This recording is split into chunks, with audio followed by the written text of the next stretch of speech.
Nick, the Giants had a lot of problems last night, and some of them were more glaring than others. But are there offensive problems beyond Odell Beckham's repair? No. The Giants can still... Wait a second.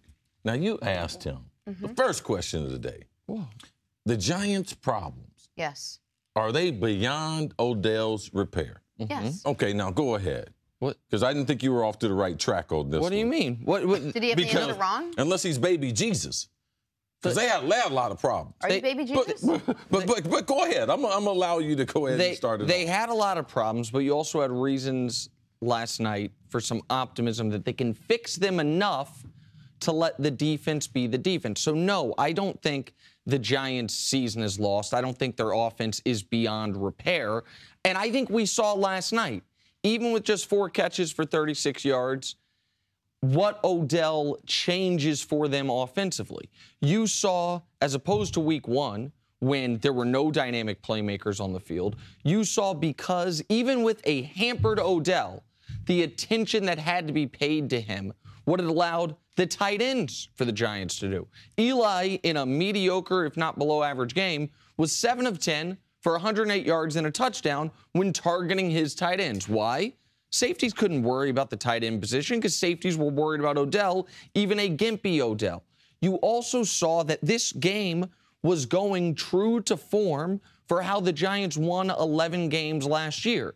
Keep it close, have your defense choke them out late, and make 1 or 2 big plays. The problem was the big play was the punt return for Detroit that blew the game open, and Odell wasn't there to make his big play. He was there but was not able, because what we saw yesterday with the ankle was that Odell could still run his slant route, but that slant route that he was a threat to take to the house every game last year, he wasn't that threat yesterday. He caught the first 4 balls thrown to him, the final pass thrown to him of the game. He dropped. It would have been short of the first down anyway. So, listen, 0-2 is a bad place to be. 0-2 is a really bad place to be when your next 2 games are road games against Philly and Tampa. They have to get a lot of things fixed, most notably the offensive line. But you saw enough yesterday that was a difference from how that offense looked in week 1 to how it functioned in week 2, to where I think once Odell is fully healthy, you could see this team score 17 to 20 points, which is typically all they'll need to win. Right. First things first. Odell played yesterday just on guts. He's about 75%. A number of players that I know, wide receivers, they wouldn't have been out there. And one was because he's limited on how far he could go down the field. The quick breaking routes, the in-breaking routes, he was comfortable doing that. But you didn't see him stretch the field. Now, Nick has numbers that would say Odell catches a lot of short passes and make it on. But from a game plan standpoint, because you talked about him even being a decoy, opening up for the tight ends, yes, on the short stuff. But imagine even if he could take the top off the defense, if he could have ran deep post or takeoff routes down the sideline, it even opens up more space. He's a great football player. But as wide receivers, we're limited to the impact we can have on the game based upon the offensive line. And this is no indictment on college football, but people wonder, because you're hearing more and more conversations earlier in the season, why is their offense struggling? And the consistent theme is if you don't have a quarterback, it's your offensive line. And NFL general managers and head coaches have disregarded the offensive line. Now, the offensive linemen that we're getting out of college football, because college football is so much spread offense and it's not power football, just knock a guy back.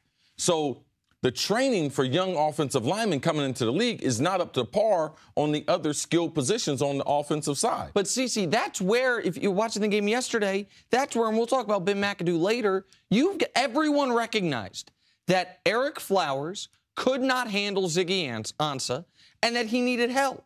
How do you not send a tight end to the left side when Ziggy Ansah is ruining your entire game? This is the dilemma. That's why I don't think Odell can fix their problem.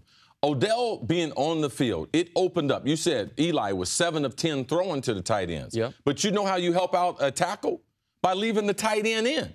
So now you have less receivers into the route. So now you have more defenders to defend Odell, Brandon Marshall, Sterling Shepard. So there's a huge numbers difference. So you're saying, okay, help the tackle. Yes, Flowers is not a left tackle. They drafted him in the first round.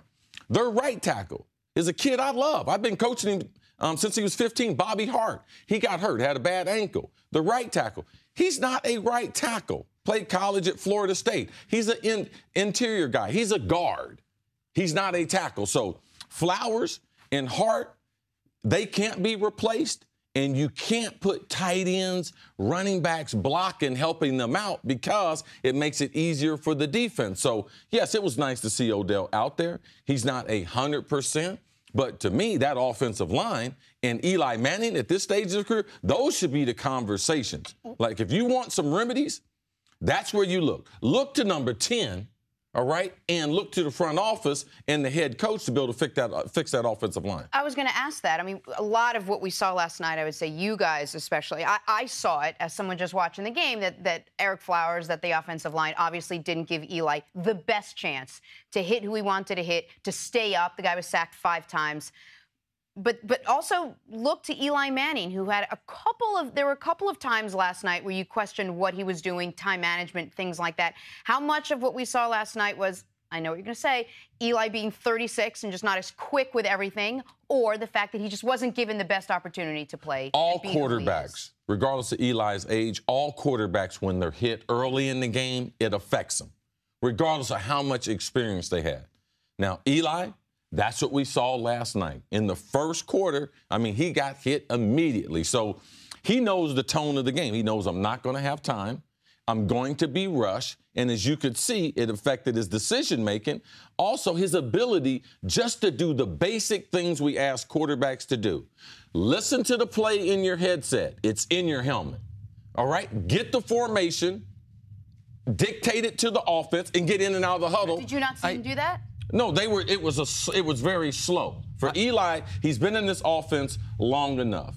Him and the head coach have had a great rapport. They should be able to call plays in situations like that weren't really stressful situations. CC, that you're assuming something there that I don't know if it's fair, which is that he's getting the play in time. You're assuming that Ben McAdoo on his giant menu of plays is quickly getting the play in. Right. Well, when the coach says after the game. Well, and that's okay. I know we're going to get into that.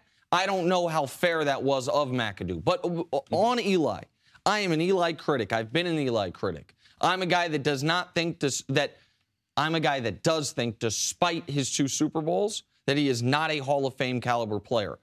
However, yesterday, the problem was not Eli Manning. Eli made one dreadful throw. He had Brandon Marshall wide open going across the middle. It would have been a first down. It might have been Evan Ingram. It was on the interception. I apologize. I can't remember who he was throwing it to. But it was wide open going across the middle. He let him way too much. It ended up being an interception. That can't happen. You can't miss that throw. But aside from that throw, I thought Eli showed guts. I thought he made some big throws when he knew he was going to get crushed. And his numbers speak to the fact that he actually played, given how much pressure he was under, pretty well. The Giants' defense held Matt Stafford, the league's highest paid player, to 122 yards passing, the second lowest of his career. You saw the elements to the Giants being who they were last year, a team with an excellent defense that makes just enough plays offensively. Odell was not 100%. When I tweeted before the game, I think the Giants win. I think Odell is a huge game. That obviously did not come to fruition. But you saw there are going to be people this morning that will use my favorite stat. You start 0-2, you miss the playoffs 88% of the time, and say the Giants' season is over.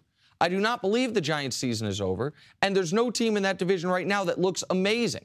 Dallas showed flaws. Right. Philly's shown flaws. Washington showed flaws. But the Giants will have to find a way to score more than 20 points a game at some point, correct, with or without Odell in the lineup, if they want to be competitive starting the season 0-2. It's now been 8 games since they last scored 20 or more. We'll take a break there. Thanks for watching.